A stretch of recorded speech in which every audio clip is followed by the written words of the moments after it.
Hey, welcome back to another one. Now, this episode is going to be completely different to anything else I've ever done.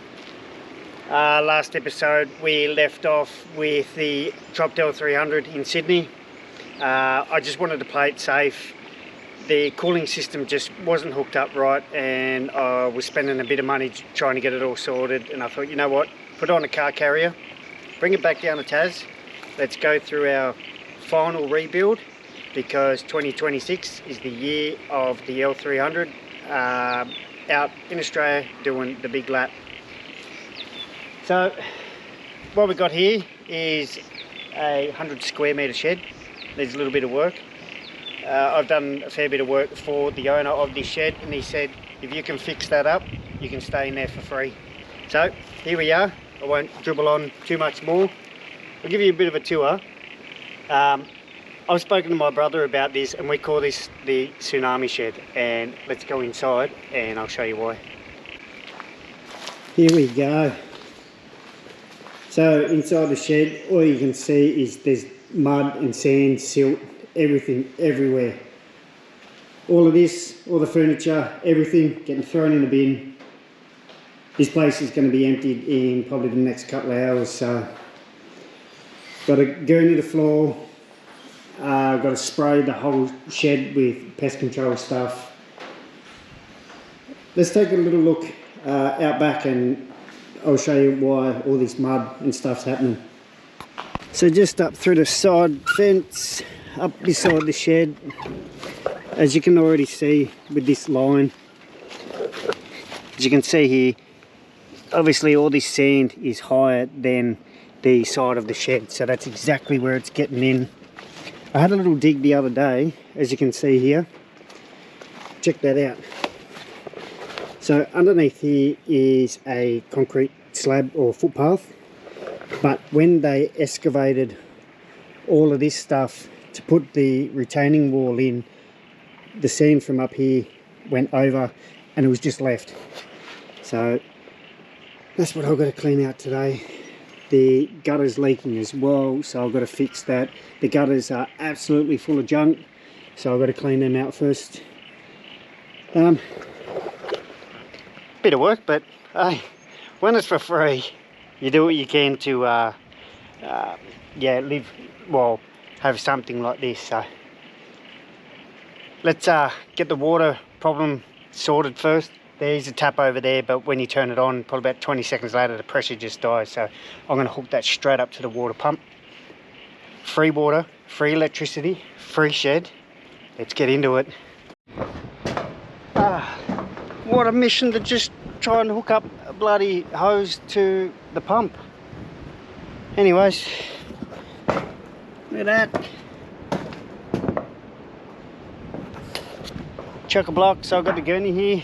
We'll just pressure wash that out and get it all cleaned up, then we'll go downstairs and start emptying the place out.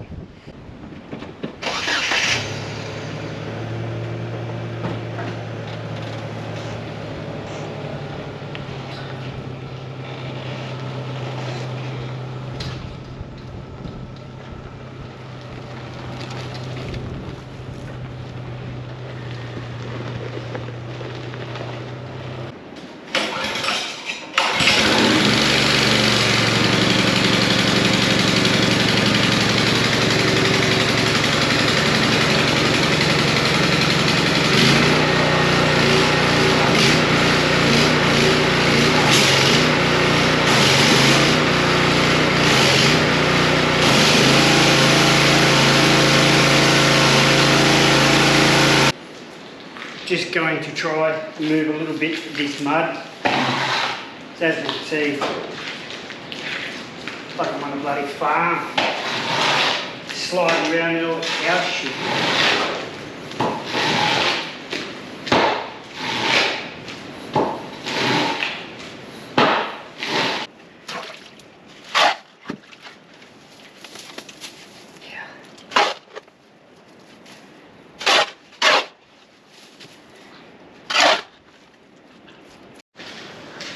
So I've cleared out the other side except for that bloody piano. I'll roll that over soon. All of that needs to get thrown out. But check out this old TV. The good old days, eh? Even this. Old school radio, record player. I did try and get it going, but the record player's not connected, only the radio, and I'm out in the middle of nowhere. I haven't even got phone reception where I am, so let's keep cleaning.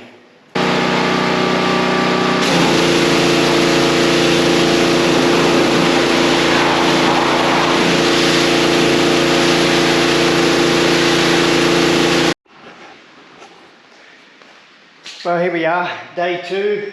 I've moved a bit of stuff from there back over to here. I have to organise a big truck so I can just come in and pick all this rubbish up. I've got the trailer in. We've got to load all this wood up and go find somewhere else to store it. Then I'll think about getting into that as a good old back-breaking job, so we'll load this up first, do the easy things. Alright, there we have it. One full trailer load. We'll go find somewhere to put it now, even though I'm on about, I think it's about 400 acres. We've got to find a good spot to put it where it's undercover, even though this is some of the worst firewood I've ever seen. It's probably only locally sourced from out here somewhere, but yeah, it's rubbish. So just up there is where the timber is stored, nice and close. And this side of the shed is all being cleaned out because today is my Saturday. The car turns up in 2 days on Monday, I think Monday lunchtime. So I really needed this spot to be done because this is where the action's going to happen. New motor, canopy off, tray off, dash out. We've got lots of videos to make. Over the back here it's not looking too good. We're getting there. All of that still needs to be removed, but at least here the water line isn't higher than the actual slab, so no more water will come inside. What I'm also going to do is block all of those edges up between the slab and the actual shed itself. And same as over here, there's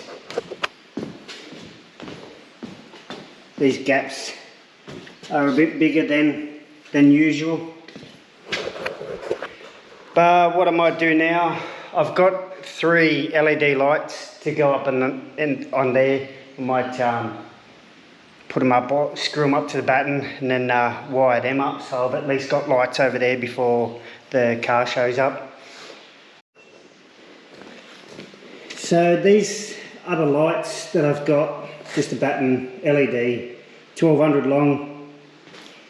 I'll link them together, and they just run off one power point. They don't draw much power, so she should be right, and it should light up this section a fair bit. Well, here we are, day 3. The only thing I brought over from the other garage was the workbench. I'll start moving all the tools and stuff in during the week, but I'm so excited. I get the car back tomorrow. I've waited about 4 weeks for the car. So let's get this off and continue moving some of this furniture out because I've got someone coming tomorrow with a truck to pick it all up.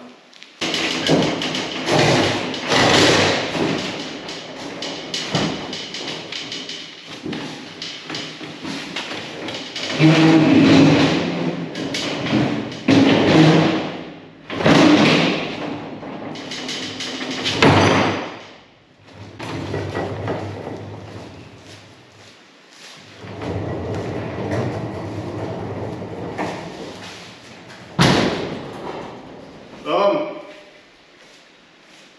Just like that.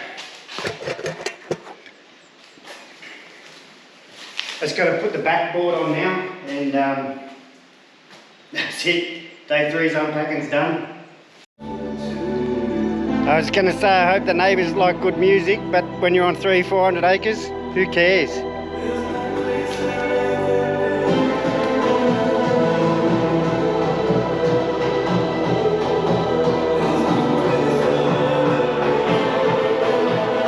The most exciting part is the Chopdell 300 turns up tomorrow.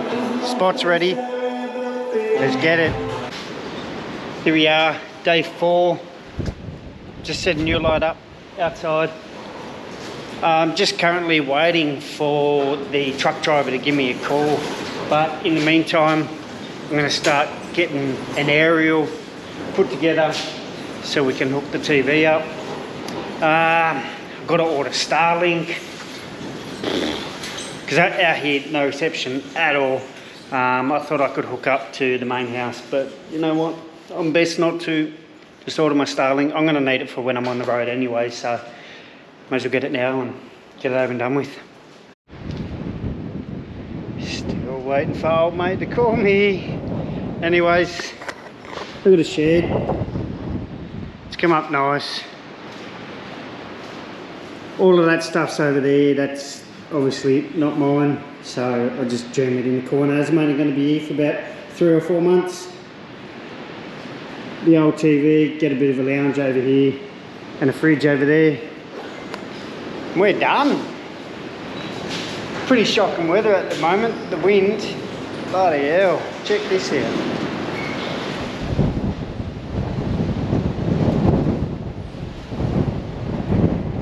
Like a bloody cyclone.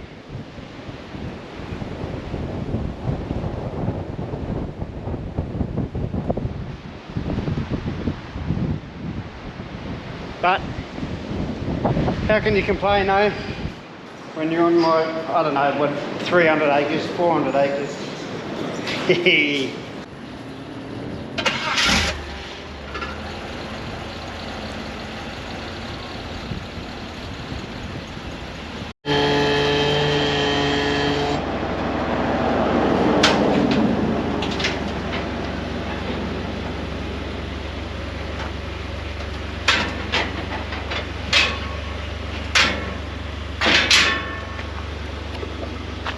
Ah, there we are. She is back.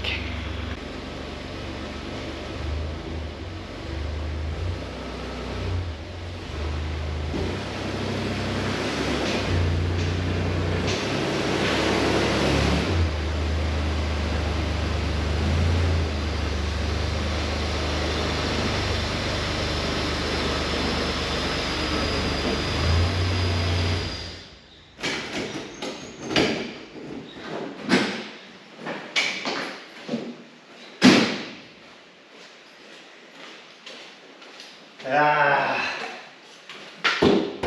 my baby is back. Alright guys, I am going to wrap this video up here. This is going to be its resting spot for a couple of months because we got so much to do before we pack up and leave Tassie for good and head off and do the big lap. January, Feb 2026 is the plan. Fingers crossed everything goes well. We've got so much to do. There's a new winch going in the front, a custom front bull bar because they just don't make them anywhere. And then inside we've got the dash to come out.